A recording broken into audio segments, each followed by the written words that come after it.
el día de hoy estamos en espera, bueno, de más participantes. Creemos que algo sucedió con los que han estado participando y se ocuparon y queríamos hacer un breve comentario y lo vamos a hacer entre Robert y un servidor sobre estas preguntas. Hice una selección de preguntas de las tareas de la tercera semana.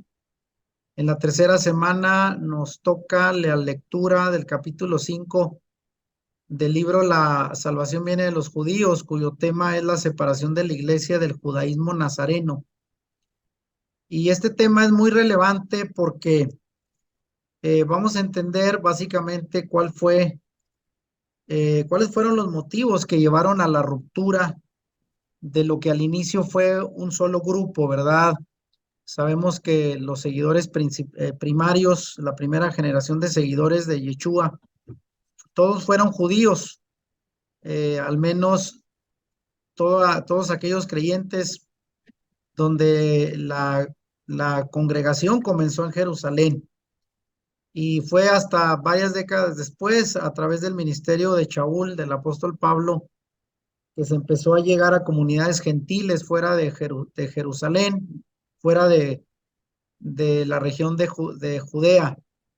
Y obviamente con el tiempo, ¿verdad? Se fueron dividiendo eh, los grupos hasta finalmente tener una ruptura de lo que hoy es el cristianismo, de lo que eran las comunidades nazarenas o los Nesrim, ¿verdad? Que se les llama a los primeros seguidores, los judíos nazarenos. Aquí vienen unas tres preguntas que hice, una selección de las preguntas de esta primera tarea de la tercera semana. Y la primera dice, ¿por qué se sigue creyendo en el cristianismo que fueron los judíos de la sinagoga del primer siglo los que rompieron con los cristianos de la iglesia? ¿Y cuáles fueron los dos factores que supuestamente se conjugaron para cristalizar dicha separación? Y en base a esta primera pregunta, Robert, creo que es importante porque sí hay un grupo hasta el día de hoy de personas que creen que fueron los judíos de la sinagoga los que corrieron a los cristianos de origen gentil, y de ahí la iglesia cristiana se separó de los judíos. Esa es la idea, pero realmente fue al revés, porque si vemos la escritura, ya en las sinagogas, que era el lugar de reunión del estudio de la Torá de los judíos en el primer siglo, ah, vemos cómo ellos ponían ciertos requisitos para aquellos que querían de alguna manera participar sin ser judíos. Sabemos que algunos de ellos sí les pedían que estuvieran solo a la puerta como oyentes mientras no cumplieran con toda la serie de requisitos rabínicos que ellos, los judíos, imponían para ser parte de la sinagoga, pero se les permitía participar, de hecho. Y los dos factores que supuestamente se acreditan para justificar esta separación, en primer lugar, pues tiene que ver con las guerrillas, las revueltas, porque sabemos que los judíos durante más de 100 años estuvieron tratando de levantarse contra Roma y se dieron varias batallas, varias guerras, de las cuales un grupo más conservador dentro de la congregación de judíos nazaritas no querían participar en dichas revueltas. No todos los judíos, de hecho, participaron. Y de ahí fue la primera razón por la cual terminaron con una ruptura. Y el otro punto fue lo que se menciona como supuestas maldiciones litúrgicas que los judíos lanzaron en contra de los judíos neseritas por no querer participar en levantarse en contra de Roma. Los clasificaron de cobardes, ¿no? Entonces, a esos dos factores se argumenta que fue el motivo por el cual los judíos de la sinagoga del primer siglo expulsaron a los cristianos gentiles. Sin embargo, podemos ver que esta hipótesis carece de sustento. En la pregunta 2 dice cómo fue que desaparecieron los diversos grupos del judaísmo, como los esenios, los saduceos y los celotas. y cuáles fueron los únicos dos grupos que sobrevivieron. Según la lectura, aquellos que ya han leído este tema, se van a dar cuenta que los esenios, que eran esa comunidad de personas que se dedicaban al estudio de la Torá, a la reflexión, y que mayormente el grupo, que por cierto se identifican con Yohanan, o Juan el Bautista, como se le llama en el Nuevo Testamento, que eran los esenios, que se refugiaron en las cuevas de Qumran, y de ahí que ellos se cree que fueron los que escribieron los rollos que encontraron hace unas décadas, ¿verdad? En las cuevas de Qumran.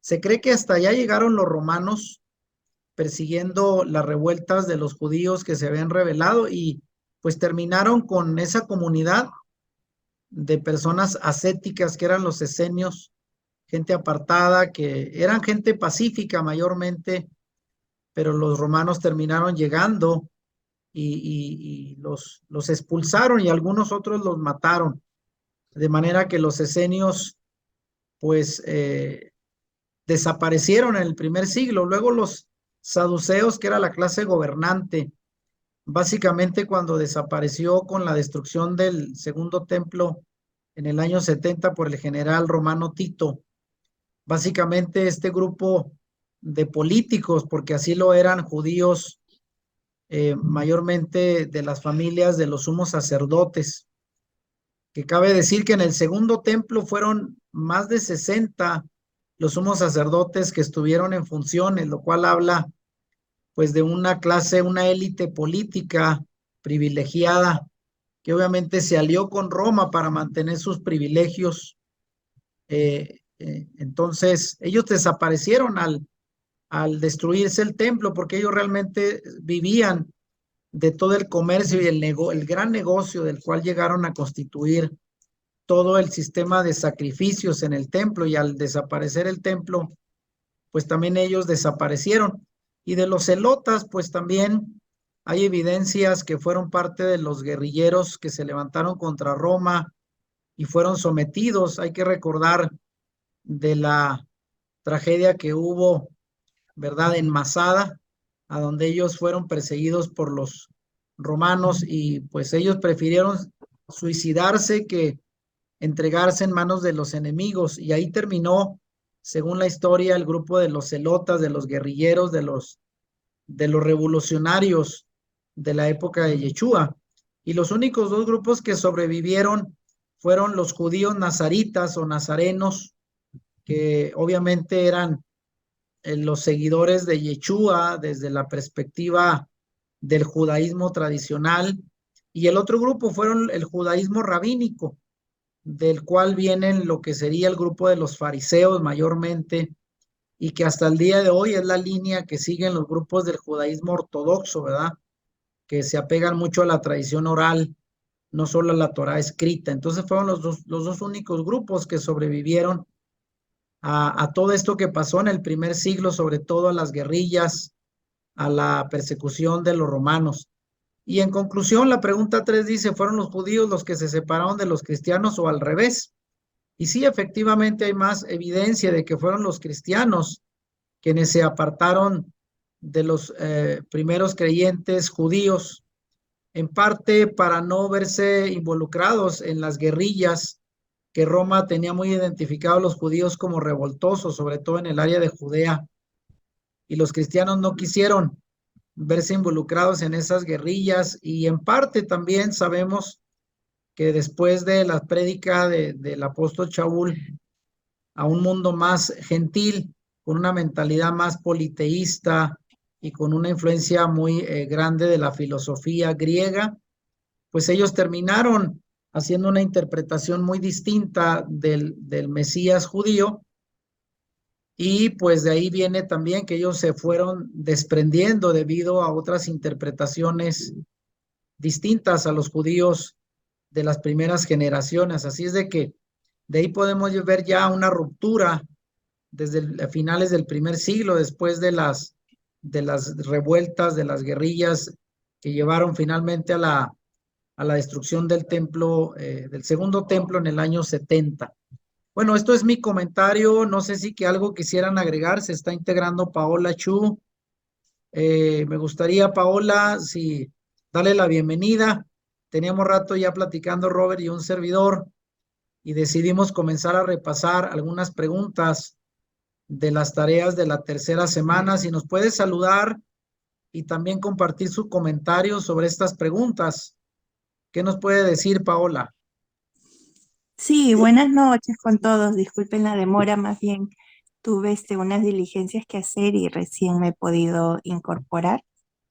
Eh, sí, con respecto a estas preguntas de por qué se sigue creyendo en el cristianismo, que fueron los judíos de la sinagoga del primer siglo los que rompieron con los cristianos de la iglesia.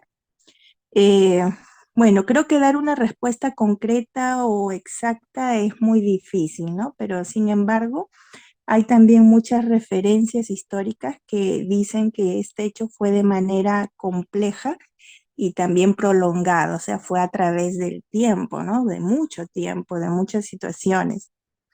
Y aún así la historia eh, también se ha distorsionado, ya que en el caso de los cristianos, por ejemplo, su perspectiva es en base a su propia visión, ¿no? Su propia digamos, realidad presente. Ellos perciben eh, estas cosas a la luz de su cultura, a la luz de su tiempo, a la luz de lo que ellos puedan conocer o recibir.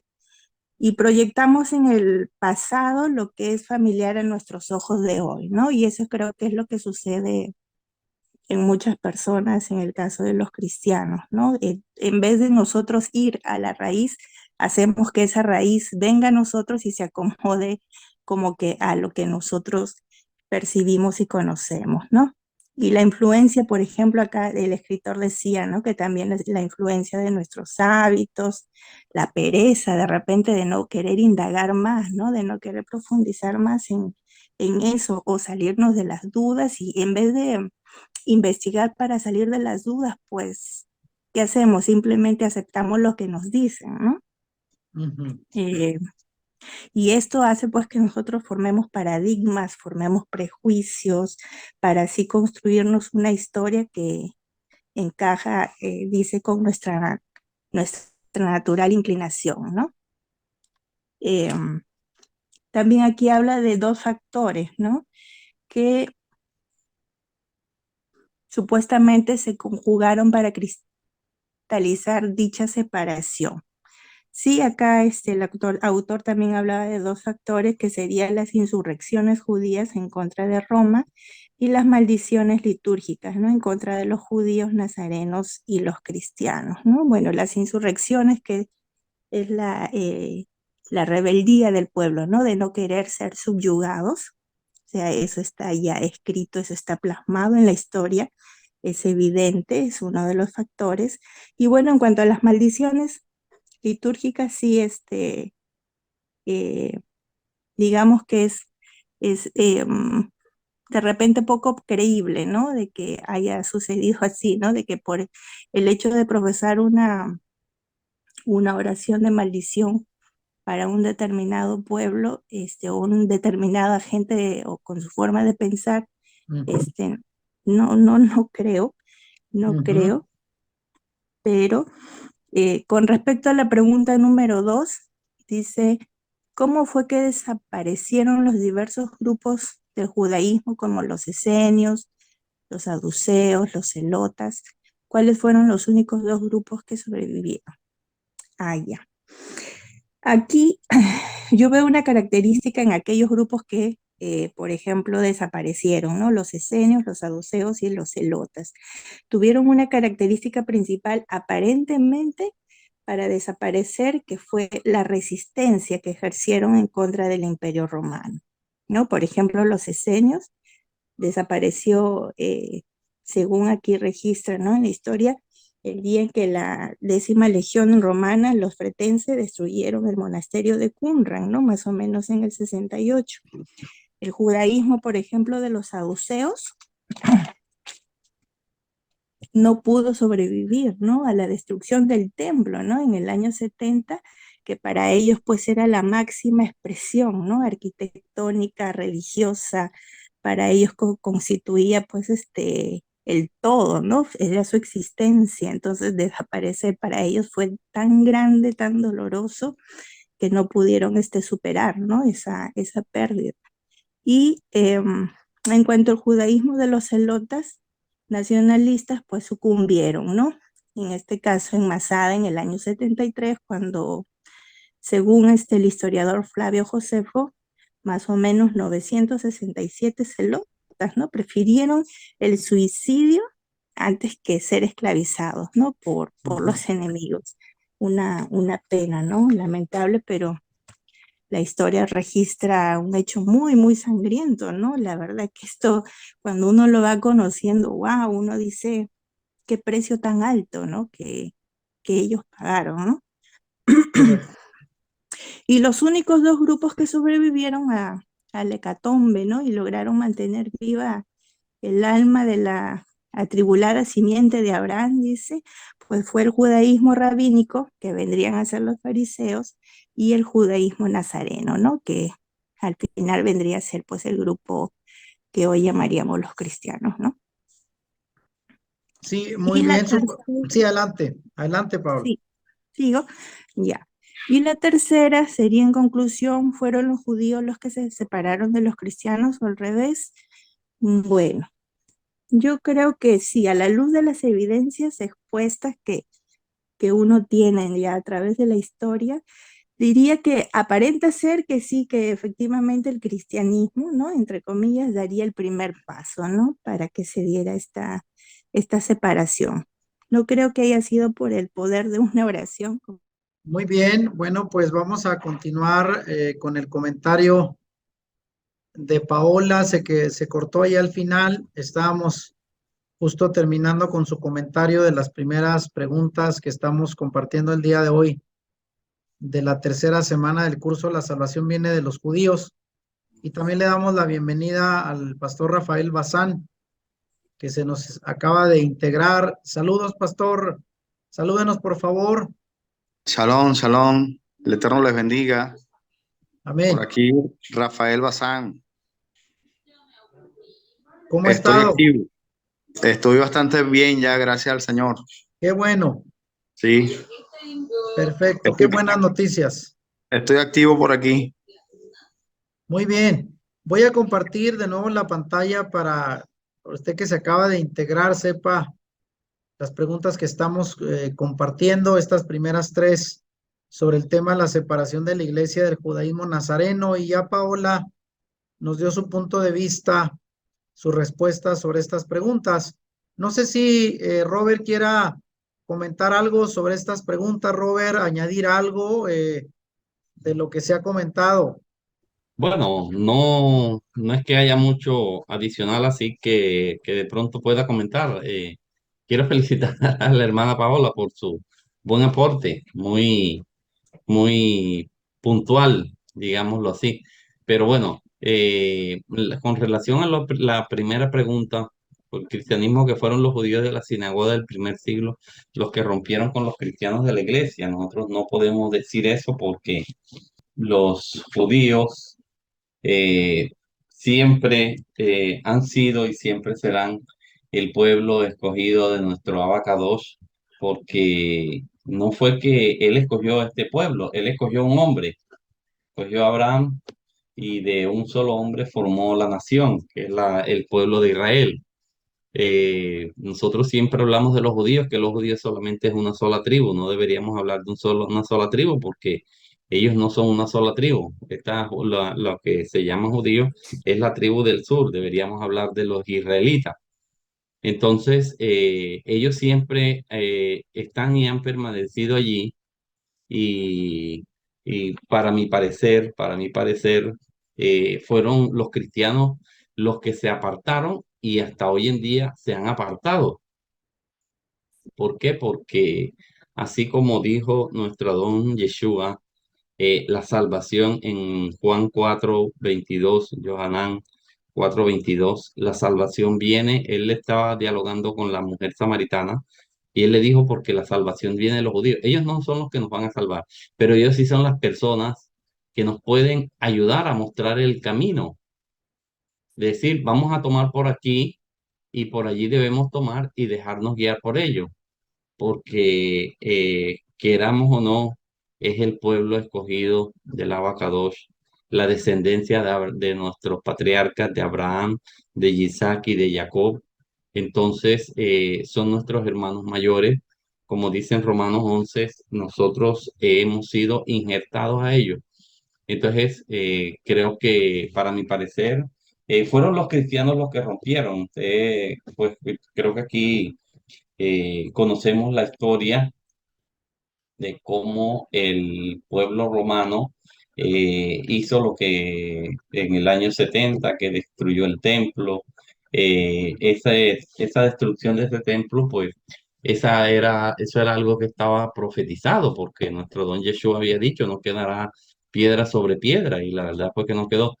Entonces, no podemos hablar de los cristianos porque vino Roma y digamos que cristianizó el, el, y creó la religión, lo que hoy en día, porque nuestro don Yeshua ni el Padre tampoco habló de crear una nueva religión ni nuevo grupo. eh, Así como vemos en el libro así como vemos en la Torá, el Abba le hablaba a Moisés de la congregación. Dile a la congregación, porque esa era la congregación del Abba. Y la palabra eclesía, nosotros la encontramos en el griego y significa también congregación. Entonces, seguimos siendo la congregación.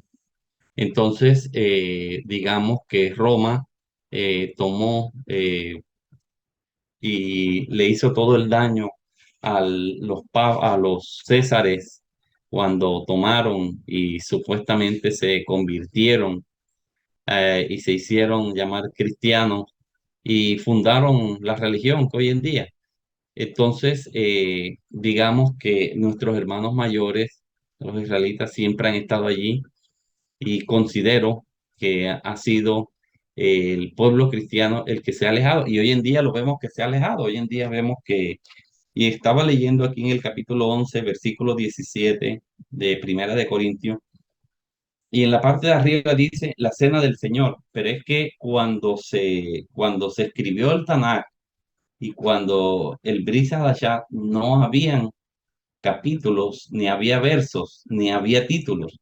Esos fueron añadidos muchísimos después.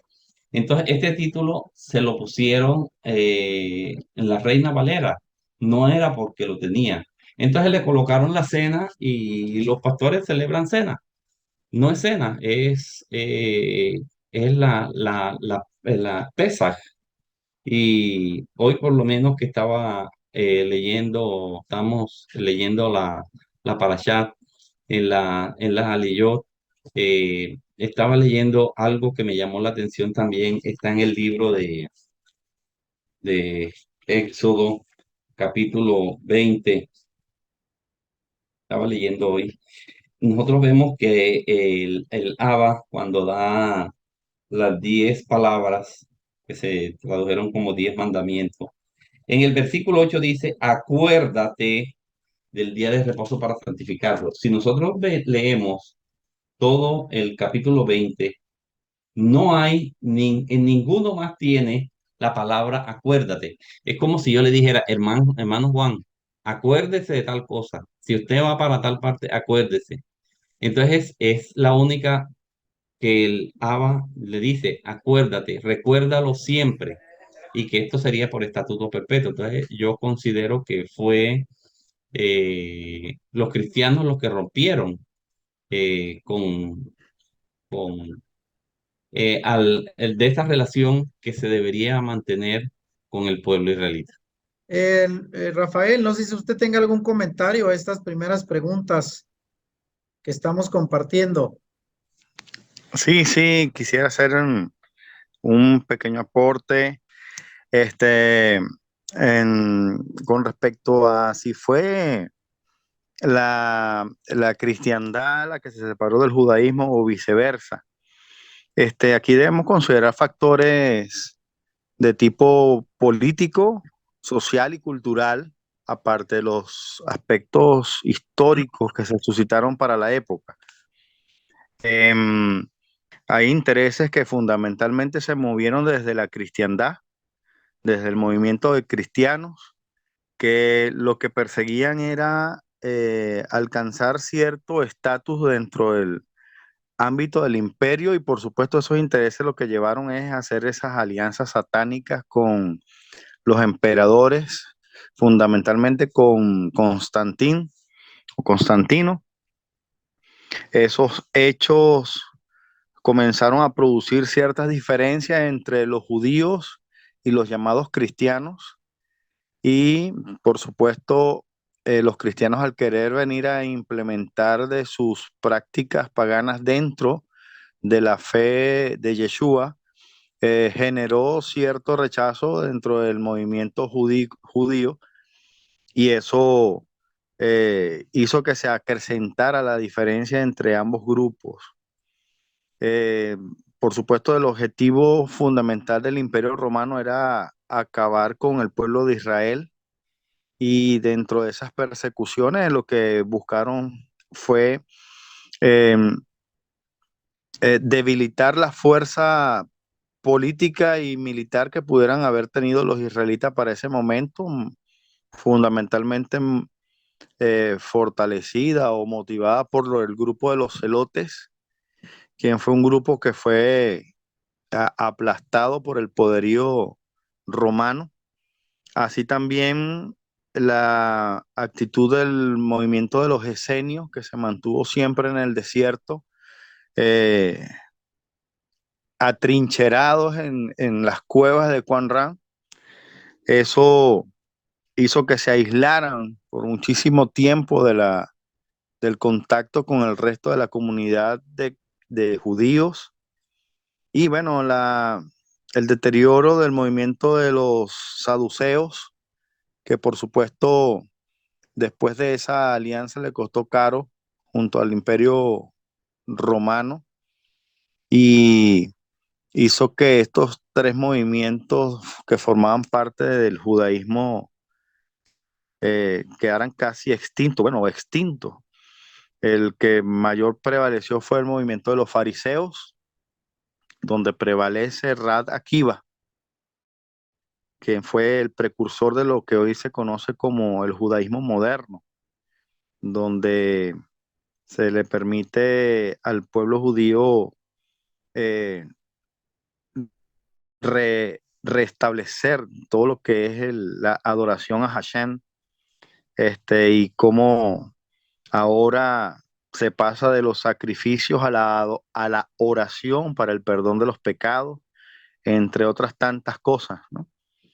Em, Eso fundamentalmente quería añadir, pero los que propiciaron la separación entre los cristianos y los judíos fueron los cristianos. Ellos, con sus actitudes de querer incorporar esas prácticas paganas, por supuesto no podían ser permitidas dentro del judaísmo, y eso generó esa brecha, al punto de que, claro, era conveniente para los cristianos de esa época el hecho de que los judíos pudieran separarse, para ellos poder entonces tener el control y dominio y así montar su papado.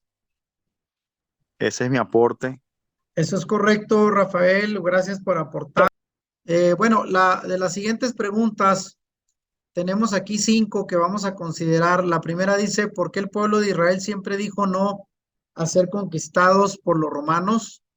La segunda, ¿cómo logró el pueblo israelita convivir con la cultura griega? ¿Y en qué sentido la riqueza del pensamiento hebreo fue superior al pensamiento griego? La tercera, ¿cómo utilizaron el judaísmo nazareno del primer siglo, tanto la cultura griega como la Pax Romana, para mantener sus creencias y expandirlas por el mundo? Y la 4, ¿por qué fue que algunos autores romanos y griegos consideraban al judaísmo como un movimiento antisocial, hostil, ateo, supersticioso? ¿Y cuáles fueron las acusaciones de las que los judíos fueron objeto y sus prácticas y creencias menos comprendidas? ¿Cuáles fueron los hechos más sobresalientes de las tres guerras? Se menciona por aquí entre judíos y romanos. No sé si Paola tuviera alguna respuesta a estas preguntas. Después le pasaremos el lugar a Robert y finalmente a Rafael. ¿Qué nos puede decir de estas preguntas, Paola, por favor? Sí, ¿por qué el pueblo de Israel siempre dijo no a ser conquistados por los romanos? Bueno, según un historiador, Johnson, indicó que esa negación justamente de los judíos a no ser conquistados no era precisamente por ser salvajes o fanáticos o por ser ignorantes, sino que emanaba de ellos de una conciencia de su elección celestial, de su gran desarrollo teológico. Era su visión monoteísta del mundo, aquella que hallaba intolerable, ¿no? Tener un yugo extranjero de muchos dioses, ¿no? Politeísta. Ellos habían experimentado, o sea, ellos eran como los protagonistas de una novela, si pudiéramos decirlo, o sea, eran los personajes principales de esa hermosa historia de amor, de esa hermosa historia con el Dios vivo, con el Dios del universo, con el creador del mundo, y que esa historia había sido tan bien contada de generación en generación y tan bien guardada a través de las generaciones que a pesar de repente, ¿no? De ya de haber pasado mucho tiempo, ellos de no haberlo vivido en carne propia, pero sí sus antepasados lo vivían de esa manera, ¿no? Vehementemente, que estaban dispuestos a dar su vida, a dar su todo, por con tal de mantenerse siempre eh, bajo esa convicción de un solo Dios. Y por eso era esa rebeldía, ¿no? Entre comillas, de ser subyugados pues por un imperio pagano, ¿no? Por un imperio que traía dioses falsos, ¿no? Por un imperio que traía maldición, ¿no? A través de esta idolatría al pueblo, ¿no? Y estaban dispuestos ellos a hacer definitivamente cualquier cosa para evitarlo, ¿no? La siguiente pregunta dice, ¿cómo logró el pueblo israelita convivir con la cultura griega y en qué sentido la riqueza del pensamiento hebreo fue superior al pensamiento griego? Aquí sería interesante considerar que, por ejemplo, los griegos, a pesar de ser personas amantes de la tecnología, amantes del arte, de otros países, de otras culturas, ellos no se inclinaban por estudiar lenguas extranjeras. Esta tal vez fue una de sus carencias. Y esta es una de las razones de tensión entre ambos pueblos, ¿no? Entre el griego y el judío. Sin embargo, esta tensión que hubo entre ellos tampoco significó que se odiaran o que fueran indiferentes intelectualmente hablando o que haya un rechazo entre ellos. El pueblo de Israel, por ejemplo, según cuentan aquí los historiadores, admiró los logros de la civilización griega, ¿no? Considerándola como el medio y la forma ideal para compartir a las demás naciones la gloria de lo que es la Torá, lo más sagrado y lo más hermoso que ellos tenían, los judíos. Y no solo con fundamento intelectual, sino también con un fundamento escritural. Por ejemplo, ellos tenían en base una profecía que está en el libro de Génesis, capítulo 9, versículo 27, referente a la grandeza de la cultura griega, a través de la bendición de Noé a su hijo Jafet, heredando de los jafecitas la lengua griega y con el pasar del tiempo ver el propósito de esta profecía, ¿no? El beneficio de tener, por ejemplo, la Septuaginta, aceptada por los maestros rabínicos y los nazarenos, fruto de esta convivencia. Y el pensamiento hebreo fue superior al griego en el área moral y la literatura hebrea como producto de la revelación que tuvieron pues del Dios Todopoderoso, ¿no? Definitivamente en esa área ellos fueron superiores a los griegos. La tercera pregunta es cómo utilizaron el judaísmo nazareno del primer ciclo tanto la cultura griega como la Pax Romana para mantener sus creencias y expandirlas por el mundo. Durante el gobierno de los Césares fue posible para muchos individuos viajar por diversas provincias con relativa seguridad, y eso favoreció a que los maestros judíos pudieran entrar en contacto con otras comunidades hebreas y gentiles para compartir con ellos sus enseñanzas.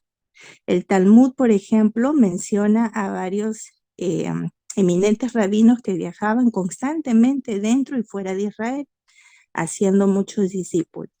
Y la expansión explosiva del judaísmo nazareno, desde la Babilonia hasta España, durante los siglos I y II, fue debida a este periodo de moderación y de tranquilidad, pues, ¿no? Que ellos tuvieron. Sí, bueno, mientras Paola encuentra sus respuestas, que veo que las tiene bastante bien ordenadas, y felicitarla, Paola, por que veo que tiene bastante sistematizadas las respuestas que ha compartido, muy Sí, acertadas. todavía estoy trabajándolo bastante ordenado porque son temas muy nuevos para mí, todavía Claro, necesito tomarlo de referencia, claro. entonces sí, creo que aquí me he salteado. A ver si continúa por favor con mis compañeros mientras yo Sí, voy perfecto. buscándolo. Mientras usted ¿Ya? encuentra una respuesta, no sé si Robert tenga algún comentario sobre estas preguntas, para pasar enseguida con Robert y después con Rafael. Bueno, voy a hacer mi aporte. En el caso del punto número uno, siempre dijo a no ser conquistado por los romanos. Yo diría que no solamente a no ser conquistado por los romanos. En la historia hemos podido observar en el Tanaj que ellos no querían querer ser conquistados primero por el pueblo babilonio, Asiria, los medo-persas, el griego y por último que fue el romano, porque eso los iban a someter y pues iban a ser deportados y se iban a asimilar a esas naciones los cuales los habían dominado, iban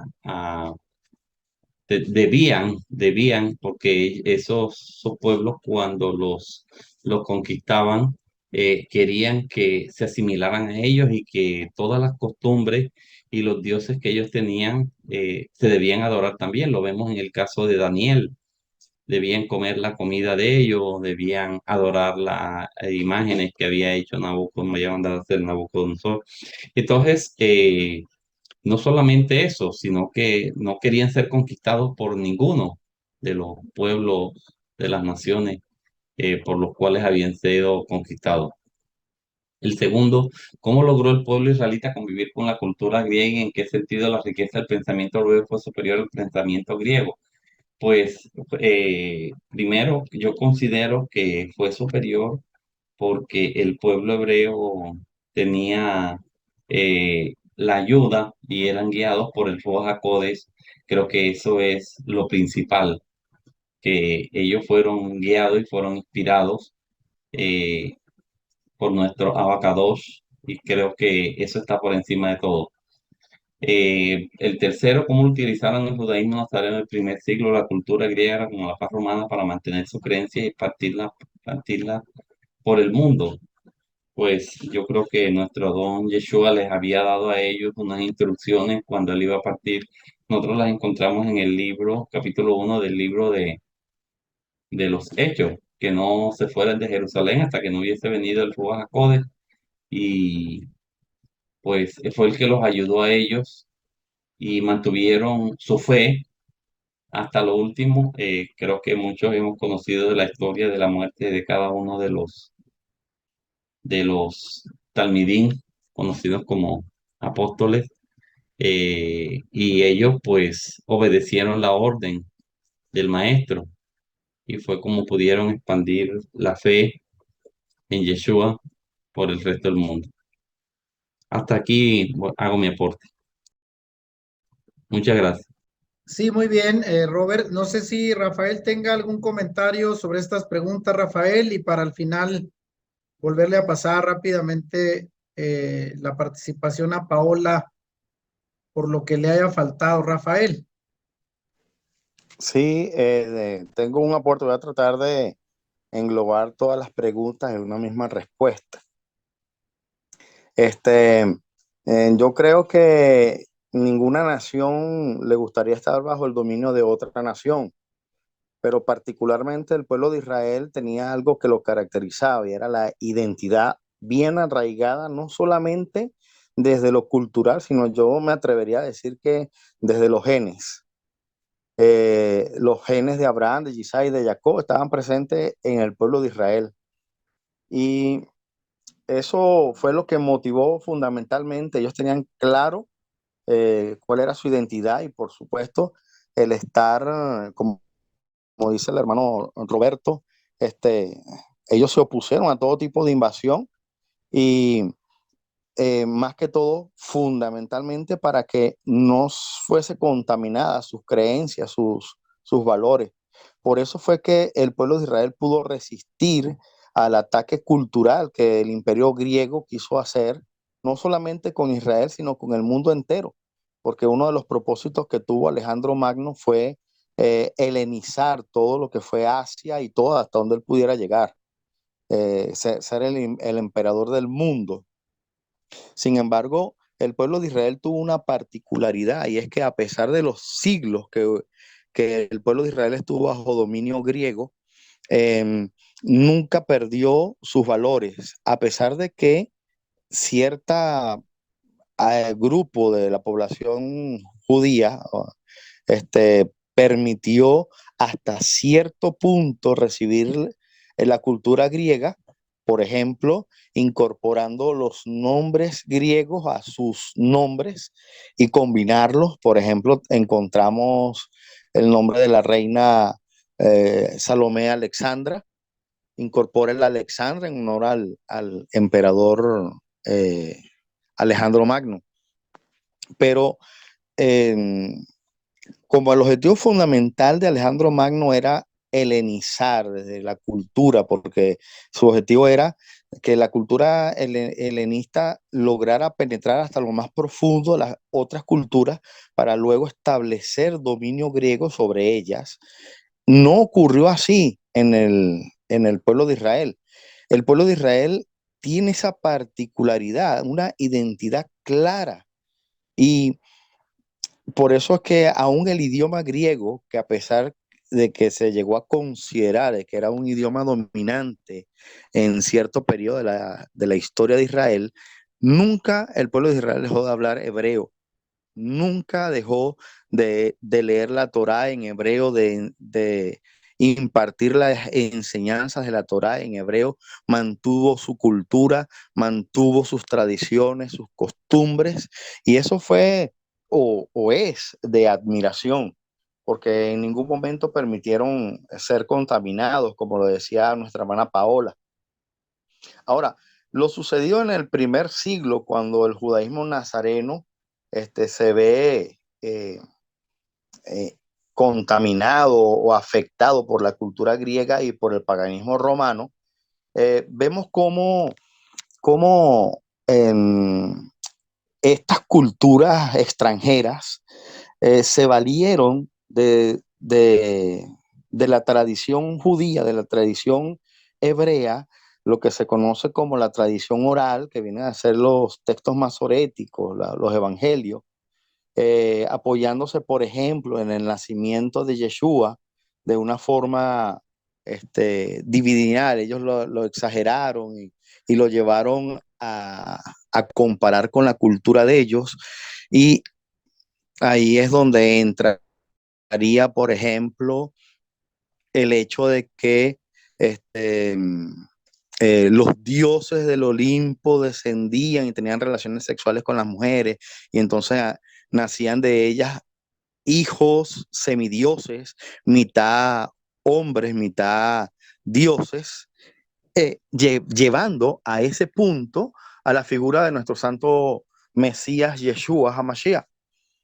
Eso influyó mucho en el movimiento cristiano y fue una de las cosas que radicalmente hizo que se produjera la separación entre el movimiento cristiano y la cultura judía. Eh, Dice, ¿por qué algunos autores romanos y griegos consideran que al judaísmo como un movimiento antisocial? La idea, el objetivo fundamental era terminar las relaciones con el judaísmo y, por supuesto, tenían que inventarse una gran cantidad de cosas para poder ganar más adeptos hacia ellos. Y entre las cosas que pudieron inventar es que, bueno, los judíos fueron los culpables de la muerte de Yeshua, ellos fueron los que lo clavaron en el madero. Pero como lo discutíamos en las clases anteriores, no fueron todos los judíos, fueron un grupo del movimiento de judíos que hizo que Yeshua fuese clavado en un madero, pero no todo el pueblo judío es responsable de la muerte de Yeshua. Este, Eso produjo y comenzó a producir un odio en la gente por todo lo que tuviese que ver con los judíos.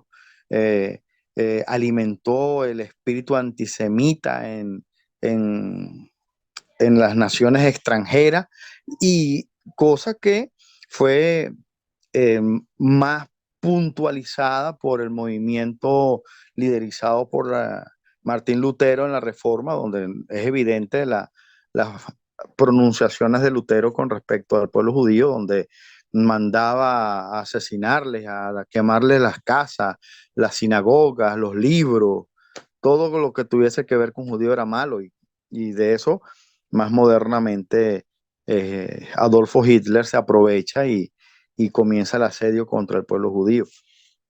Pero eso es algo que ha estado siempre establecido dentro del corazón de los padres de la cristiandad, que el objetivo fundamental era producir definitivamente la separación de los cristianos de los judíos. Y por último dice, ¿cuáles fueron los hechos más sobresalientes de las tres guerras entre judíos y romanos? Bueno, yo creo que uno de los puntos más sobresalientes es la destrucción del segundo templo. Eso produjo bastante baja en la moral del pueblo de Israel, a pesar de que continuaron luchando por años, hasta el año 130 aproximadamente, cuando se produce entonces lo que es la expulsión del pueblo de Israel de sus tierras y el establecimiento de la nación de Palestina. Esos son hechos que particularmente considero que fueron trascendentales dentro de la historia del pueblo judío y la guerra con Roma. Ese es mi aporte, hermano Juan. Muy bien, gracias, Rafael, por la aportación. Y antes de que se nos termine de nuevo el tiempo del Zoom y volver a entrar al enlace, porque todavía hay otras dos pantallas de más preguntas, me gustaría escuchar a Paola, si quiere terminar su comentario sobre estas mismas preguntas, Paola. Sí, con respecto a por qué algunos autores romanos y griegos consideraban el judaísmo como un movimiento antisocial, bueno, el judaísmo y ahora nosotros los que pretendemos caminar bajo la obediencia del Dios y Padre Todopoderoso, Dios nos ha llamado a ser un pueblo santo, a ser un pueblo separado, ¿no? Entonces, a ellos siempre han tenido ese pensamiento y esa práctica de ser totalmente diferentes, diríamos hoy por hoy, pues como una especie de incomprendidos, ¿no? Ante el resto de naciones totalmente idólatras, paganas, haciendo de su vida lo que quisieran. En este caso, ellos, por ejemplo, fueron vistos, ¿no? Como hasta como ateos. ¿Por qué causa? Porque solamente creían en un solo Dios, en el Dios verdadero, y porque no daban pie, pues a la idolatría, ¿no? A creer o a poner sus vidas al servicio de otras deidades. Entonces, esa incomprensión hizo que vaya creciendo ese odio, esa antipatía por este pueblo, ¿no? Sin embargo, ellos se mantuvieron firmes. Incluso esa incomprensión también para después llamarlos a ellos también hasta holgazanes y parásitos por el hecho de eh, celebrar o guardar el Shabbat, ¿no? Por el hecho, por ejemplo, de celebrar las fiestas solemnes de Dios. O sea, fueron tan, en esa parte, digamos, fueron tan obedientes en ese lado de las cosas del Señor que justamente los podrían diferenciar del mundo de las naciones, como hoy por hoy también, ¿no? Podemos ver a los judíos de hoy allá en Israel, su forma de vestir, su forma de obrar, su forma de ser diferentes, y aún podemos ver ese mismo mirar, ¿no? De las naciones hacia ellos de una forma rara, de una forma de no entenderlos, de por qué se comportan así, pero si nos diéramos cuenta de que ellos son un pueblo separado y ahora nosotros también somos llamados a eso, ¿no? Fueron llamados antisociales, ¿no? Los famosos misántropos, ¿no? Gente que radical en ese sentido, ¿no? Que no se combinaban, no se mezclaban con el paganismo de las demás naciones, ¿no? Y en cuanto a la pregunta 5, ¿cuáles fueron los hechos más sobresalientes de las tres guerras entre judíos y romanos? A ver, en la primera, la destrucción, por ejemplo, del templo, ¿no? Que fue creo que una de las cosas más sobresalientes, que aunque ya estaba profetizado por el mismo Mesías, pero creo que el punto de partida no fue el ataque romano solamente, sino que aquí quiero resaltar o recalcar, por ejemplo, el odio entre los propios hermanos, ¿no? Lamentablemente no ver esa unión en un solo pueblo, sino que fueron muchísimas vidas que se perdieron por esta causa, ¿no? De la unión, de la unidad del pueblo de Dios. Creo que lo que Jesús en algún momento dijo, ¿no? Señor, que ellos sean uno, como tú y yo somos uno, eso hubiera, digamos, ¿no? Voy a ponerlo entre comillas, a como le digo, ya estaba profetizado, se tenía que dar, pero tal vez eso hubiera hecho la diferencia en algo, no sé, eh, menos muertos, no sé si hubiera cambiado algo, ¿no? De lo que ya Dios tenía destinado, pero yo creo que en esa unidad que les faltó a ellos, algo hubiera habido diferente. Chat. En Y cuanto a nos quedamos ahí con algún comentario que estaba haciendo Paola, las preguntas que voy a poner enseguida en pantalla, porque se nos terminó el tiempo. Adelante, Paola, si nos puede terminar. Se quedó con los hechos más sobresalientes de las tres guerras entre judíos y romanos. Adelante, Paola. sí, me quedé en la Segunda Guerra.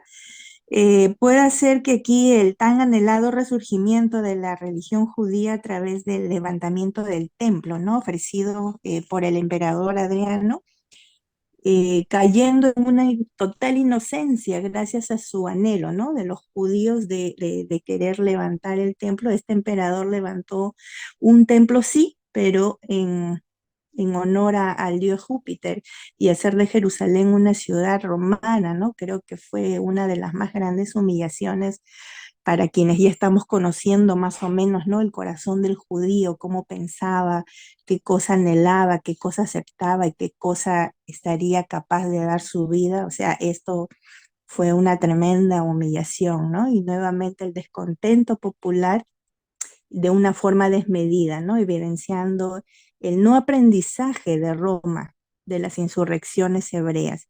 Se declara como Mesías en este tiempo a un tal Simón Ben Kokhba, y lo cambian por Bar Kokhba, siendo para ellos los que encendió la chispa, ¿no? Y por lo tanto la hoguera. Fue probablemente una morada romana, una moneda, perdón, romana, lo que ya encendería aquí el colmo de los colmos, ¿no? Para todos los judíos, donde en esta moneda se dice que la inscripción decía Aelia Capitolina, ¿no? El nombre proyectado para la ciudad que los judíos consideraban pues la ciudad santa, ¿no? Lo más sagrado que tenían ya fue la ofensa más grande para ellos, ¿no? De tal manera que esto llevó también a, a una crueldad, ¿no? Tremenda. Eh, Creo que aquí hay Bueno, he leído, ¿no? La parte del libro y aquí habla de que Adriano les ofreció, pero pude yo en alguna oportunidad entender un poquito esto y se dice que los judíos se unieron a un grupo que quería combatir contra Roma y fue este grupo, los partos, si no me equivoco, quienes le ofrecen levantar este templo, ¿no? Entonces los judíos se sienten ahí también como traicionados porque al unirse a los partos, entonces recién es que Adriano, digamos que toma la línea de la venganza, ¿no? Contra los judíos. Veo ahí digamos que como que dos historias un poquito diferentes, pero bueno, lo interesante es que sí sucedió esta segunda revuelta, que hubo nuevamente mucho descontento y que hubo muchas muertes, ¿no? Mucho derramamiento de sangre por esa causa, mucha humillación, ¿no? A través del cambio de los nombres sagrados, a través de ver una moneda representada, ¿no? Un nombre diferente al que ellos tenían por honorable, ¿no? Como era Jerusalén.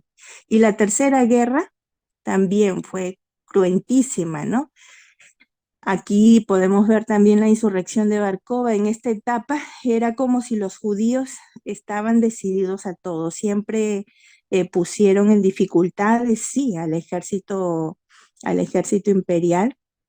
Así que el mismo emperador Adriano tomó al mando de sus tropas, más o menos de un 25 a un 50% de sus tropas. O sea, ya estaba decidido a acabar con los judíos, ¿no?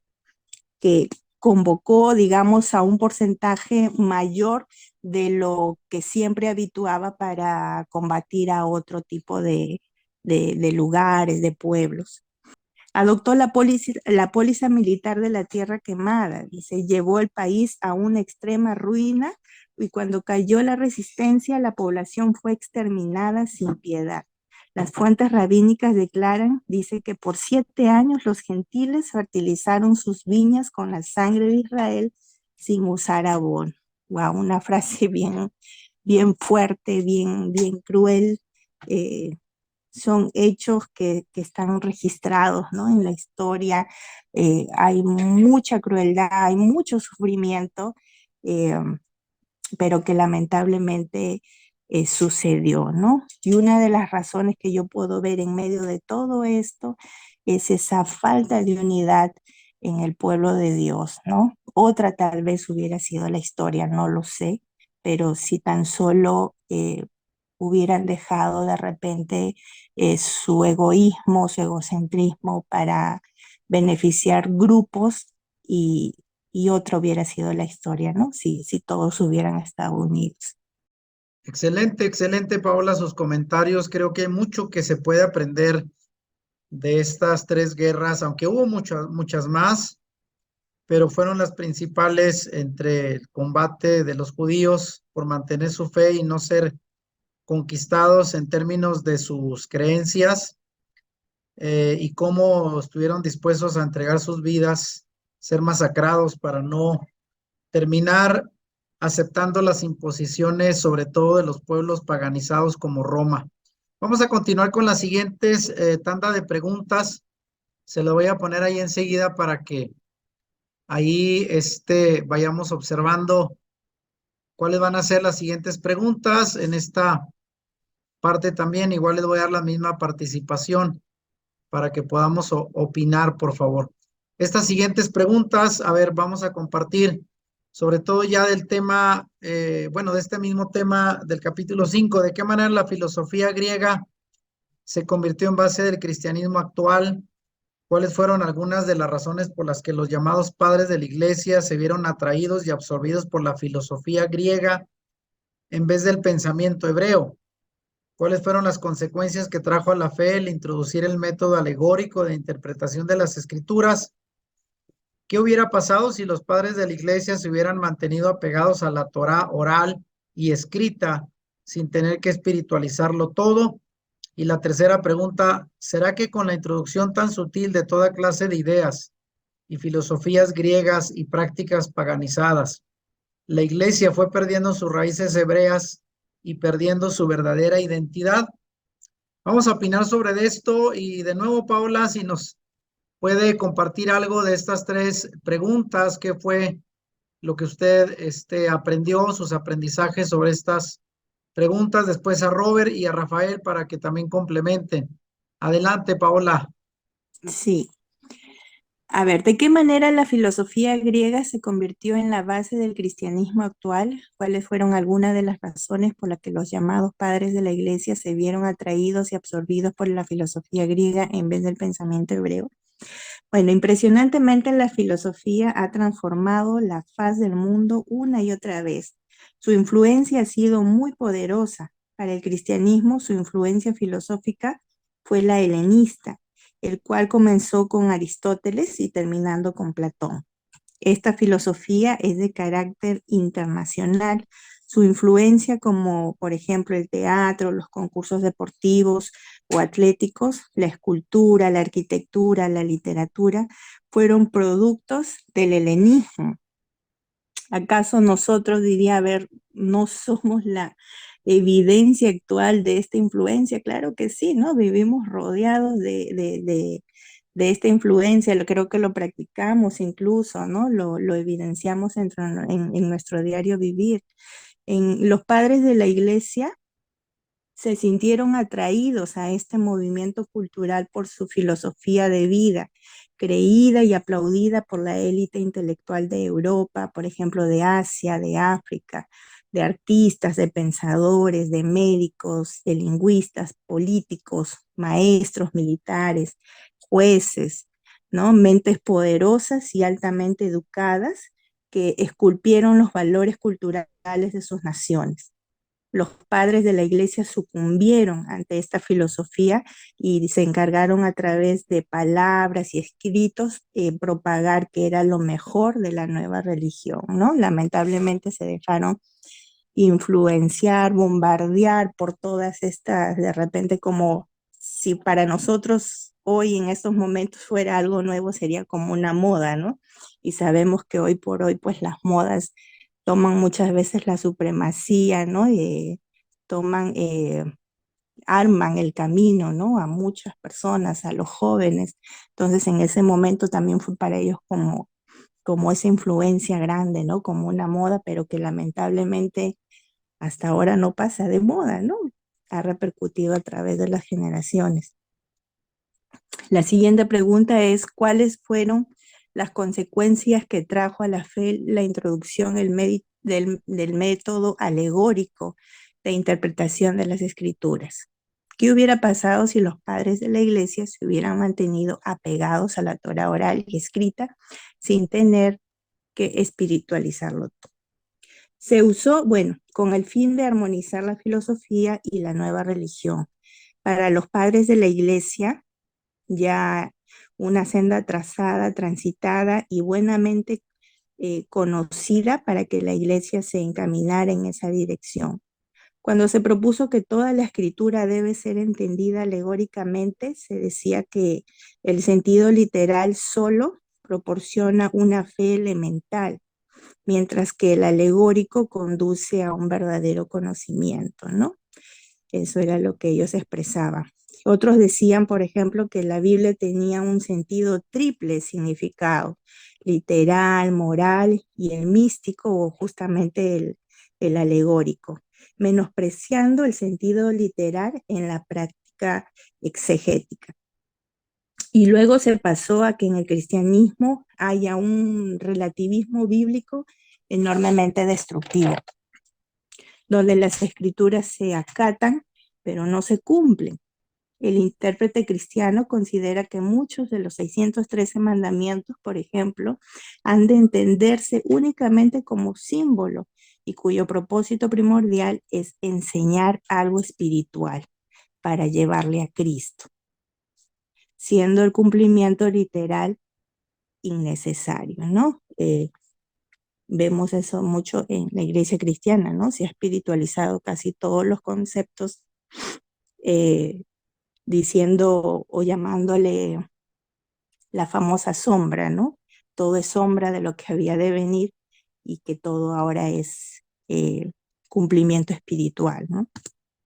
Y si no se hubiera cometido múltiples excesos de la teología cristiana, estos excesos se hubieran evitado de haber mantenido la Torá oral y la escrita, manteniéndose siempre en su eterno lugar, ¿no? Y la siguiente será que con la introducción tan sutil de toda clase de ideas y filosofías griegas y prácticas paganizadas, la Iglesia fue perdiendo sus raíces hebreas y perdiendo su verdadera identidad definitivamente. Fue un trabajo largo, complejo y sobre todo mal entendido, dejando de considerar desde el punto de vista hebreo lo malo para llamarlo bueno y viceversa, ¿no? Dejándose cautivar por lo que sus ojos veían y sus oídos escuchaban, dando rienda suelta o en coincidencia o conveniencia con su concupiscencia. La limitación del hombre de tomar decisiones en base a lo que ve o a lo que siente lo puede llevar a estos grandes enredos de la vida que repercuten en la historia y por lo tanto en nuestras generaciones. Ese es mi aporte. Excelente, excelente. Paola hace un magnífico resumen de lo que es una lectura un poco más extensa. Desde luego, yo invito a los participantes del diplomado a que lean, que no se conformen solo con escuchar los comentarios de este Zoom, que si bien es cierto son complementarios, no van a sustituir el estudio personal que cada quien pueda hacer, no solo a leer las lecturas que recomendamos en el diplomado, sino hacer sus propias investigaciones. Vamos enseguida con, no sé si Robert tenga algún comentario sobre estas preguntas, Robert, antes de pasar a la siguiente lámina. Bueno, yo digo que ¿de qué manera se convirtió en la base del cristianismo actual? Vemos una certeza de cómo, pero sí podemos notarlo en la actualidad, eh, la influencia que tuvo el pensamiento, las costumbres griegas sobre el cristianismo. Lo vemos en la actualidad, muchas de las, digamos, ritos que se utilizan hoy en día dentro del pueblo cristiano, por lo menos yo que milité, compartí mucho, todavía en la actualidad, si bien es cierto, mi esposa no ha salido del cristianismo y pues la acompaño a la iglesia, pero hay ciertas prácticas las cuales no comparto, por lo menos eh, le aplican la sangre. Si nosotros leemos en la Pascua, la sangre era para expiar el pecado. Y vemos que hacen guerra espiritual con sangre y le echan la sangre para allá. Entonces vemos que eso es una influencia más que todo porque de la Torah no es. Eso es un pensamiento, algo que está fuera de la Torah y que vemos que eso viene de una influencia por fuera, los diferentes dioses, por lo menos también lo observamos en la Trinidad que existe dentro del pueblo cristiano. Eh, entonces, esos son pensamientos que han sido absorbidos por la iglesia de filosofías paganas. Si nosotros no hubiésemos, el pueblo cristiano se hubiese apegado a la Torá, creería que no estuviéramos como se está no estoy atacando, ni estoy, me da tristeza, me da mucha tristeza porque Yeshua no vino a fundar religión. Entonces, si nosotros, si el pueblo cristiano se hubiese mantenido apegado a la Torá, yo creería que sería otra la historia del pueblo cristiano y no estar como estamos hoy en día. El Abba nos dio la Torá y después de la Torá vienen por lo menos el libro de Josué, que era que le tocaba de introducir al pueblo a la tierra prometida, a la tierra de Canaán.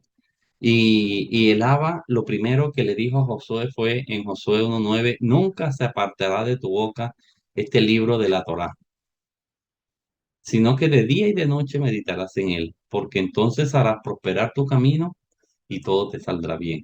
Yo creería que ahí está el secreto de que todos nosotros deberíamos de tener mejor guardado y meditar mucho en ese texto. Meditar de día y de noche en la Torá, porque entonces la Torá va a hacer que sea prosperado nuestro camino y todo nos va a ir bien. Eso lo encontramos también en el libro de Devarim, Deuteronomio capítulo 28. Encontramos las bendiciones. El Abba nos pone a escoger a nosotros, escoge qué quiere. Y si nosotros nos mantenemos apegados a la Torá, fíjense ustedes que Josué fue un éxito, pudo introducir al pueblo y pudo hacer la repartición de la tierra. ¿Por qué? Porque estaba apegado a la Torá, obedeció. Entonces, si nosotros también hubiésemos hecho lo mismo, o si nosotros hiciéramos lo mismo en nuestra vida, va a ser prosperado nuestro camino y todo nos va a salir bien. Excelente, excelente. Eh, Sí, Robert, y con el adelante. tercero, dice, y prácticas paganizadas, la iglesia fue perdiendo sus raíces hebreas. Claro, hay muchísimas, hay mucho paganismo dentro de la iglesia cristiana. Entonces, sería bueno que todos nos volviéramos a las raíces, a la senda antigua, que nos volviéramos a la Torá. Hay muchas prácticas paganizadas dentro del pueblo cristiano y así la iglesia ha ido perdiendo su identidad. Shalom, Excelente, muchas gracias. excelente, Robert, excelente. Gracias por participar. Voy a poner enseguida la otra pantalla ya de lo que sería el tema número 6. El tema número 6 que vienen estas otras preguntas. Empezamos con estas tres para que si Paola nos puede compartir sus comentarios. Estas son las primeras tres preguntas del capítulo 6 de la lectura del tema llamado La Iglesia busca sus propios caminos. No sé si Paola tenga algunas respuestas, algún comentario para estas tres preguntas que están en pantalla, Paola. ¿Cuáles podrían ser las consecuencias en el primer siglo de identificarse con la religión y el estilo de vida judío? ¿Y en qué forma la represión y persecución romana contra los judíos pudo ser la causa de la separación de la iglesia del judaísmo nazareno? Si un convertido o un prosélito, por ejemplo, simpatizaba con el judaísmo, se le aplicaba el fiscos judaicos, así como los que guardaban Shabbat o respetaban la dieta bíblica de la Torá, ¿no? Domiciano consideraba ateo a la religión monoteísta y esta infracción era considerada como traición al imperio. Al converso judío podía conducir el embargo, por ejemplo, de sus bienes y de muchas veces eran perseguidos e incluso también ejecutados. Todo esto dejado de lado por los historiadores fue lo que contribuyó colosalmente a la separación de la iglesia y el judaísmo nazareno, desapareciendo este último de la historia. Poco a poco el recuerdo hebreo se fue borrando de la memoria de la iglesia y más o menos a partir del segundo siglo, mientras el judaísmo luchaba por no desaparecer, las comunidades cristianas ya no querían ser judías, sino que se esforzaban en fundirse con las poblaciones gentiles, ¿no? En la siguiente pregunta, ¿por qué cree que los primeros padres de la iglesia, sobre todo en el segundo siglo, comenzaron a infundir en los creyentes gentiles que se apartaran de las prácticas judías? ¿Por qué llegaron a considerar prohibida la vida hebrea para los cristianos? Bueno, aparentemente uno de ellos decía que las cosas viejas ya han pasado y han venido a ser nuevas, porque si seguían viviendo bajo la ley judía, estarían negando entonces la gracia. Es absurdo hablar de Jesucristo, decían, con la mente del judaísmo, el cual ha llegado a su fin. Pues donde hay cristianismo, no puede haber judaísmo, ¿no? Esas eran las frases radicales, ¿no? Para hacer cambiar el pensamiento. En cuanto a la prohibición de la vida hebrea, porque los padres de la iglesia habían alterado, deteriorado, habían desfigurado y envenenado tanto a tal punto el mensaje del Mesías que tanto los clérigos como el pueblo común creían que el mesianismo israelita era una fe de gentiles Los padres creían que la influencia judía sería perpetua y un peligro presente para su rebaño, pues veían en los judíos los oponentes de la ortodoxia y engañadores del, del simple, ¿no? Y la siguiente pregunta es, ¿cómo podría hoy explicar un cristiano que la iglesia se pueda considerar heredera de Israel, aceptando a su Mesías y a su Dios, pero no a su pueblo? ¿Y por qué reconoció el cristianismo, el canon judío como auténtico, pero rechazó someterse a la Torá? Bueno, para los cristianos de banca y de domingo, seguramente ellos no sabrían responder en absoluto, ¿no?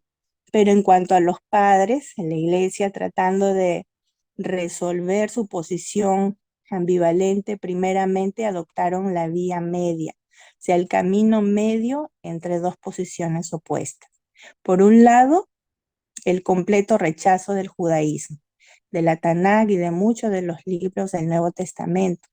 Y por otro lado, la aceptación incondicional del judaísmo nazareno enseñado por los discípulos de Jesús. Así que los líderes de la iglesia optaron por atrincherarse en la tierra de nadie. Esto les permitió desplazarse de un extremo al otro de acuerdo a su conveniencia, a su placer y a su apetencia. Y en segundo lugar, los padres de la iglesia negaron la integridad de Israel y su legitimidad, denunciando su error y su ceguera.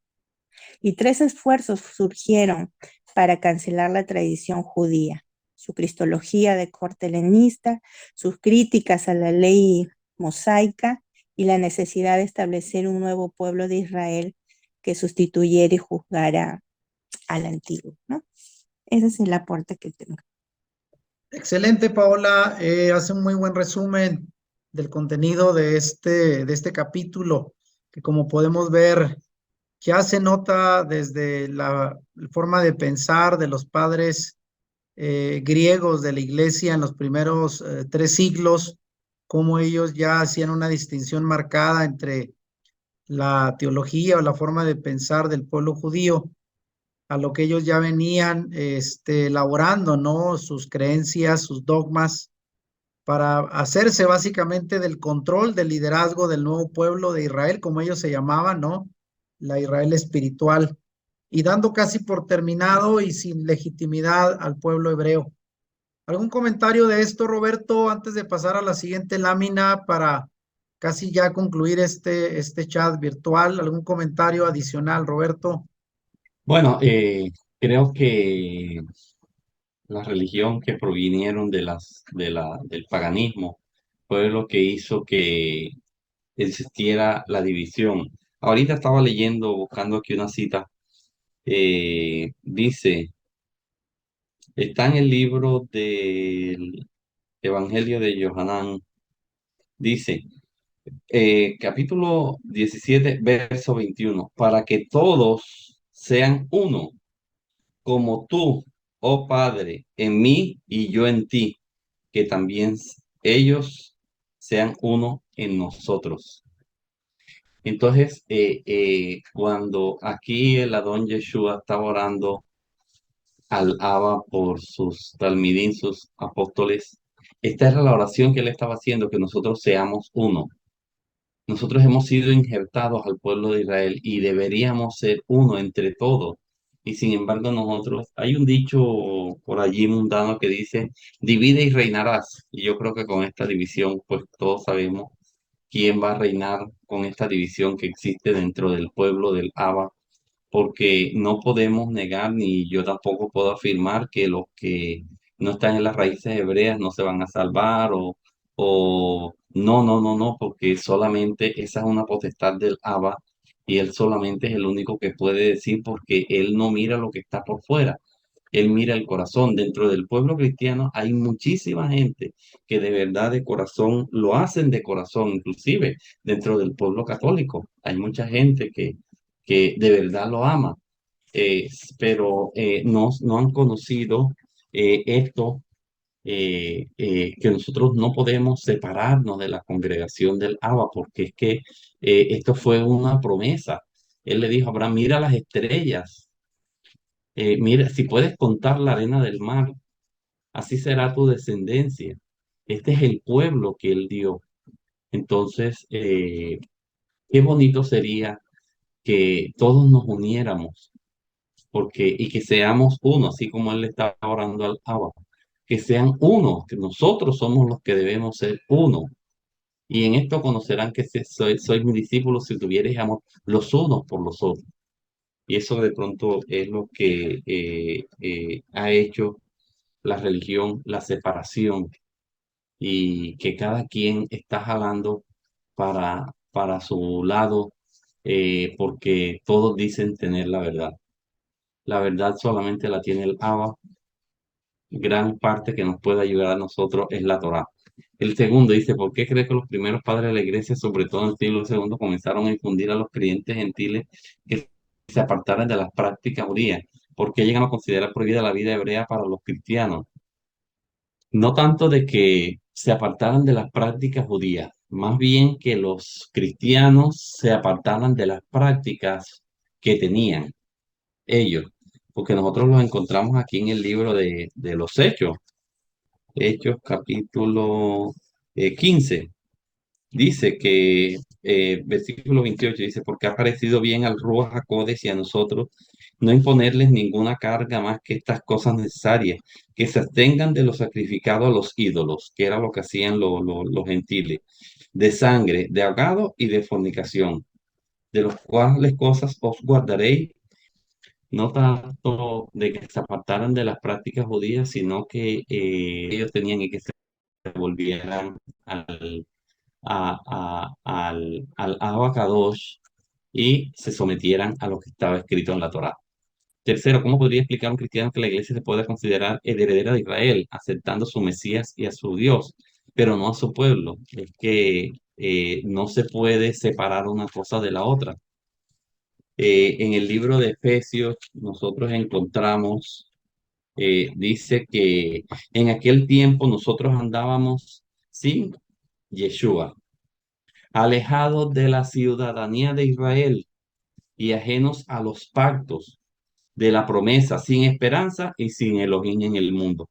Entonces yo creería que no podríamos separar una cosa de la otra, no podemos separarnos del pueblo. Tenemos que amar. Ellos tienen la ciudadanía israel y no, israelita, y nosotros también la vamos a tener porque hemos sido injertados. Entonces creería que no podemos separar una cosa de la otra. Entonces el cristianismo reconoció el canon judío porque ellos son los que nos van a ayudar a nosotros, así como dice en el libro de Romanos capítulo 3, que ellos son los que nos van a ayudar a nosotros con relación a la palabra porque el Abba se las dio a ellos.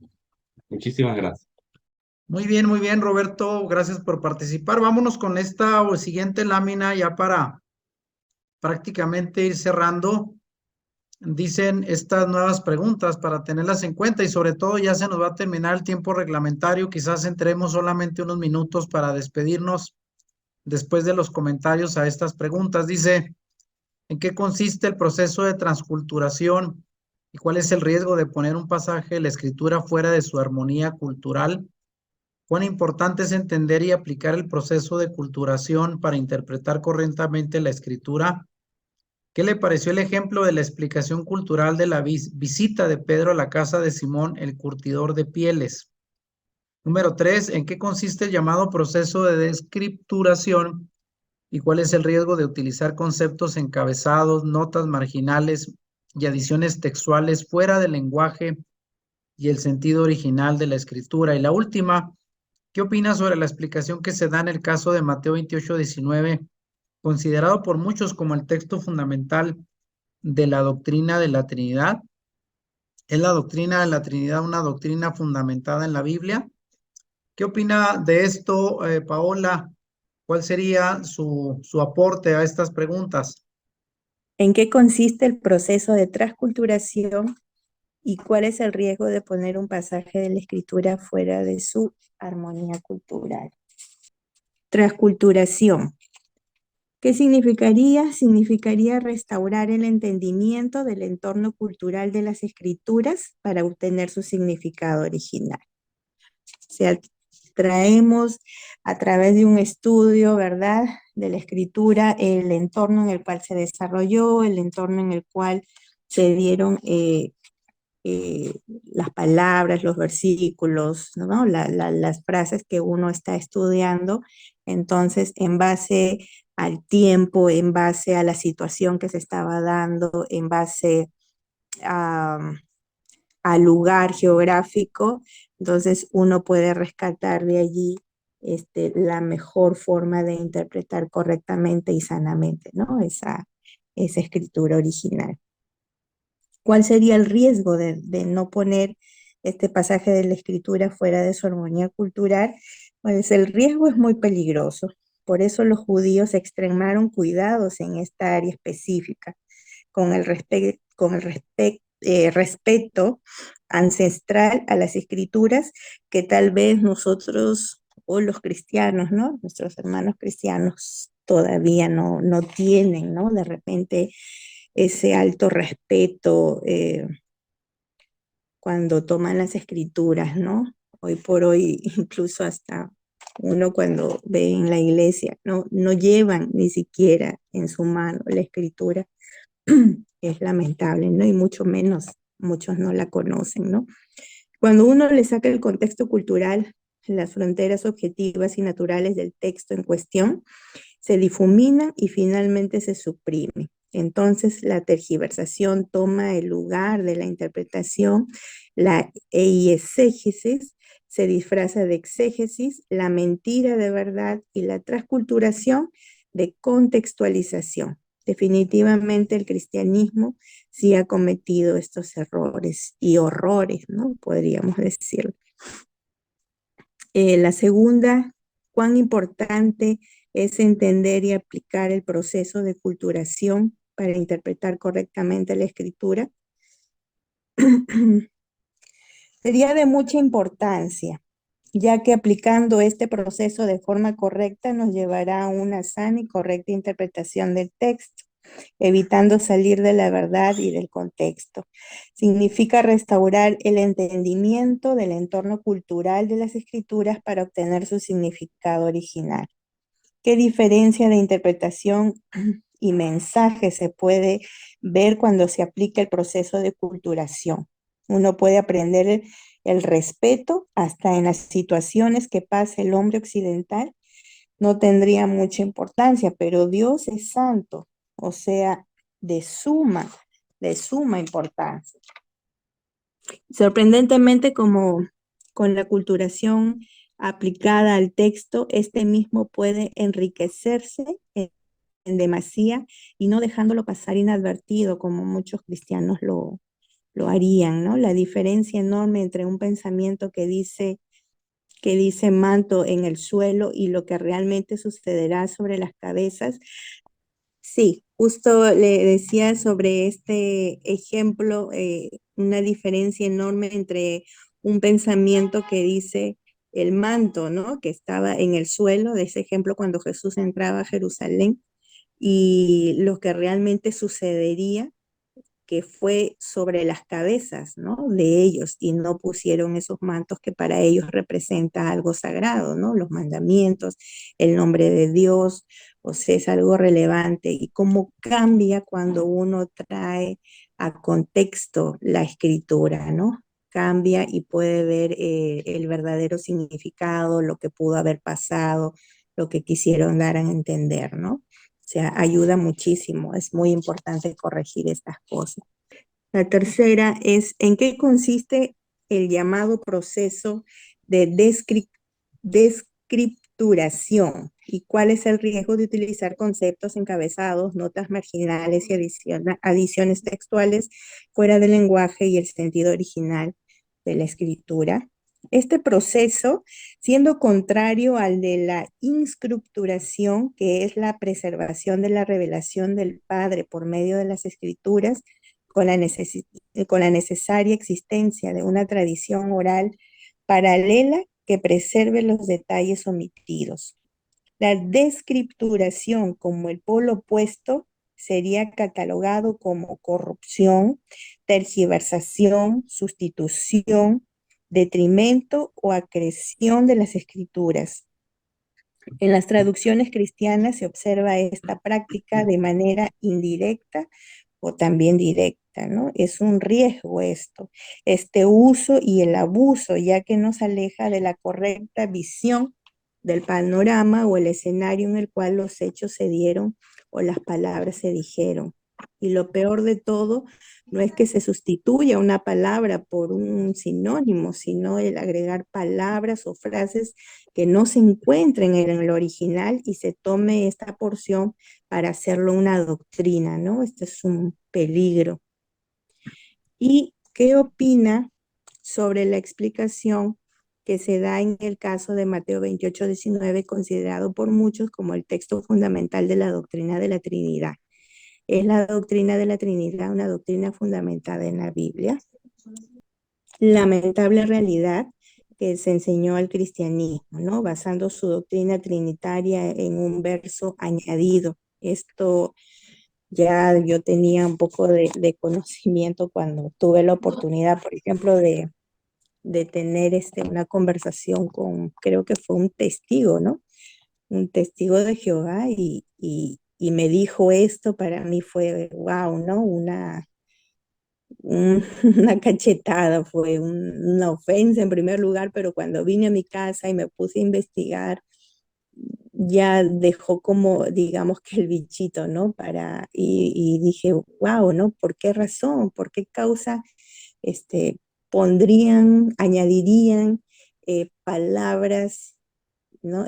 Versículos que nunca dijeron los autores y que nos pueden traer a confusión, ¿no? Y fueron cosas que se van guardando con el tiempo y que uno va preguntando de repente en oración, ¿no? Y en algún momento Dios, en su infinita misericordia, pues nos hace ver la verdad, ¿no? Pero es algo en el cual lamentablemente muchos creen ignorando la verdad o muchos queriendo obviarla por evitar conflictos o no desear o no salir tampoco de su zona de confort, ¿no? O sea, eso sucede mucho, creo. Y no es una doctrina fundamentada en ningún lado de las escrituras, tanto en el Antiguo Testamento, menos, o sea, en el Nuevo Testamento, cuando uno sabe que ya han añadido, ya uno empieza como a tener muy en cuenta lo que está leyendo, ¿no? Y tratando de ver siempre, eh, tratando de corregir, ¿no? Estas cosas. He tenido la oportunidad de conversarlo con muchos hermanos, porque siempre que oran, ¿no? En el nombre del Padre, del Hijo y del Espíritu Santo, eh, esto ya es un error, ¿no? Entonces uno que va conociendo la verdad es necesario ir poco a poco, a la medida también que uno va conociendo, porque si voy a hablarle, si voy a decirle, no, eso no es así, también yo tengo que darle fundamento, ¿no? Entonces, vamos poco a poco con eso. ¿Y qué opinas sobre la explicación que se da en el caso de Mateo 28:19, considerado por muchos como el texto fundamental de la doctrina, ¿no? Eso es sobre la Trinidad, ¿no? Es lo que decía, ¿no? O sea, hay que hay que considerar mucho esto, hay que estudiarlo mucho para primero estar convencido uno mismo de que no es un cambio de religión, creo yo, ¿no? El hecho de, tampoco no sé si el nombre sería salir del cristianismo para entrar en una religión nueva, no, sino es eh, corregir muchas cosas,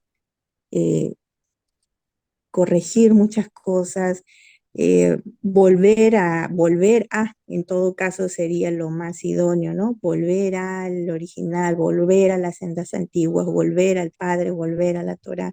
Eso creo que sería lo más idóneo, ¿no? Lo más rescatable y definitivamente hace mucho tiempo yo ya en cuanto a la Trinidad estoy un poco más convencida de que no es así, de que Dios es uno, de que Dios es único, de que el Shema de Dios es una de las cosas más preciadas, es importantísimo y cambia la perspectiva, ¿no?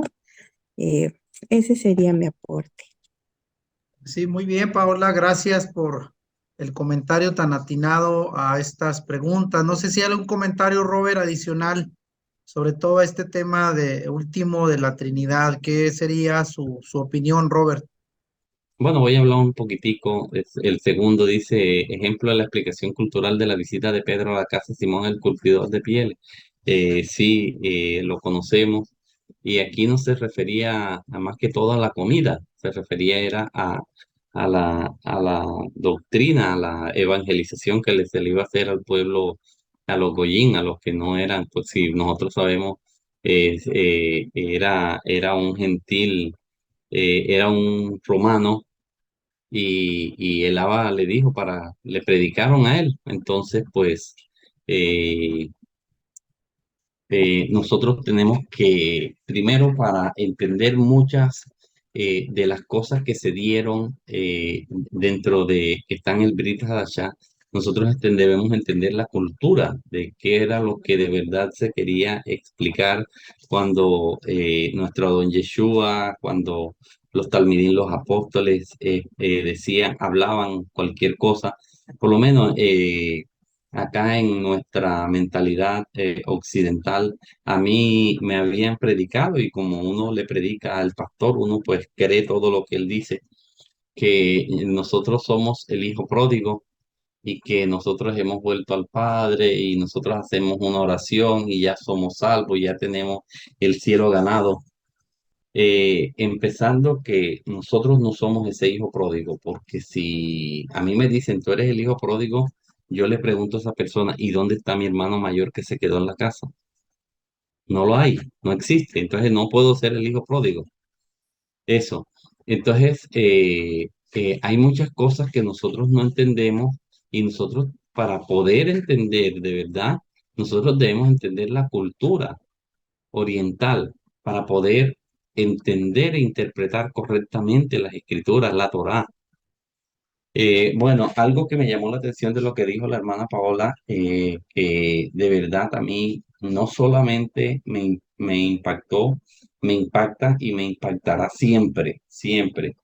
Y las poquitas oportunidades que a mí en la congregación donde yo me congrego, siempre lo digo, si no nosotros alimentamos nuestro cuerpo 3 veces al día, ¿y cuántas veces estamos nosotros alimentándonos con la Torá? No llevan, en las iglesias cristianas no llevan una Biblia. Y si no la llevan para leerla a la iglesia, mucho menos la van a leer en su casa. Ya solamente toman el celular y leen allí, o con un video bien, un proyector, allí colocan la cita bíblica y lo que se ha hecho eso es hacerle daño a los miembros, porque ya no se lleva, ya no se lee, ya no, eso no importa. Entonces, eso le ha hecho muchísimo daño al pueblo. Algo que también que lo comentó la hermana Paola, el tema de Mateo 28, ese texto añadido, hay una cita que el Abba primero lo había advertido en la Torá, está en el libro de Devarim, que no se le debería ni quitar ni añadir a lo que él había dado. Y desde que él lo advirtió era porque él sabía que se iba a hacer. Y nosotros lo encontramos acá en el libro de Jeremías, capítulo, creo que es 9 o 8, ¿no? 9, 8 o 8, 8, algo así, donde habla de la bruma mentirosa de los escribas. El Abba sabía que esto iba a suceder. Si la doctrina de la Trinidad a la hermana Paola le hablaron unos testigos de Jehová que no conocen a Yeshua, eh, eh, es algo que nosotros debemos pellizcarnos, como los que no conocen escudriñan las escrituras. Y por lo menos a mí también me dio duro cuando a mí me hablaron de esto. Y algo que nos debe a nosotros llamar la atención es, nosotros vemos que los talmidín, los apóstoles, ellos fueron muy obedientes con lo que Yeshua les dijo que ellos hicieran. ¿Y por qué, si ellos fueron obedientes, ellos por qué no bautizaron bajo la doctrina de la Trinidad? ellos bautizaban siempre en el nombre de Yeshua. No encontramos en el Brit Hadashah, en el libro de los Hechos, y hay muchísimas citas, no solamente en el libro de los Hechos, he encontrado muchas en otros libros, donde el bautismo fue en el nombre de Yeshua. Entonces, este texto añadido que está de Mateo 28-19 le ha hecho mucho daño a la iglesia cristiana. Entonces, eh, nosotros, como dijo la hermana Paula, debemos volvernos a las sendas antiguas, volvernos a la Torá, que es lo que de verdad nos va a ayudar en nuestra vida y en este caminar con el Ruach HaKodesh. Muchas gracias. Adelante, gracias por el comentario, Robert. Vamos rápidamente a pasar a la siguiente pantalla, donde solamente voy a leer básicamente las preguntas porque ya se nos hizo un poco extenso el chat, y esto lo vamos a dejar así como tarea para que cada quien continúe la investigación por su cuenta, y como ya lo dije, el chat lo dejamos grabado como un complemento, no para sustituir la lectura personalizada. Recomendamos a los estudiantes del curso que no se confíen solamente a ver los videos sin leer, porque eso les va a dejar, pues obviamente, escasos del entendimiento de lo que se espera puedan aprender a través de sus lecturas personales. Quedamos con esta última pantalla, al cual ya no vamos a comentar por el tiempo. La primera pregunta dice: ¿qué opina sobre las traducciones de la Biblia de términos antijudíos? ¿Por qué se usaron los términos Antiguo y Nuevo Testamento en vez de Tanaj y Brit Hadashah? ¿Qué opinas sobre el comentario del autor cuando dice: sin duda la cristiandad ha sido víctima de la tradición porque muchas de las doctrinas y costumbres más amadas y características de su religión han sido aceptadas pasivamente porque no hubo un proceso de revisión crítica a fin de determinar su autenticidad escritural e histórica? La tercera pregunta: ¿por qué afirma el autor que con la doctrina de la abolición de la Torá, los padres de la iglesia abrieron las puertas a las masas paganas del Imperio Romano, pero cerraron definitivamente las puertas al pueblo hebreo? Y la cuarta: ¿qué cree que sucedería si el cristianismo actual estuviera dispuesto a revisar a conciencia el origen real de sus doctrinas a la luz de un análisis bien contextualizado del origen hebreo de las escrituras? Así es de que dejamos estas preguntas a consideración, obviamente, para que cada quien dé su opinión al respecto.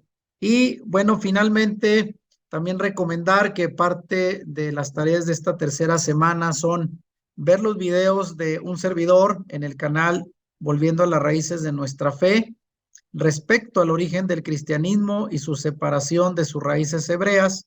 Van a encontrar el video titulado Entendiendo el origen de los grupos del judaísmo del primer siglo. El segundo video: ¿qué causó la ruptura entre el cristianismo y el judaísmo? Y el tercer video, del doctor, el historiador judío Mario Saban, llamado Judaísmo y Cristianismo, ¿por qué se separaron? Y en base a estos videos les pedimos que hagan un párrafo al menos, dejando un resumen de los aprendizajes del contenido de estos videos. Y de esta manera, bueno, terminamos ya pues prácticamente con este chat, agradeciendo desde luego la participación de los que estuvieron en el chat el día de hoy, en especial a Paola Chu, que pues nos hace aportes muy interesantes, resumidos de los contenidos de las lecturas, y a Robert Fuentes, a quienes les agradezco su participación hasta este momento. Vamos a dejar grabado el chat para ponerlo el día de mañana, subirlo al canal de YouTube del Seminario Ministerial y compartirlo con todos los estudiantes.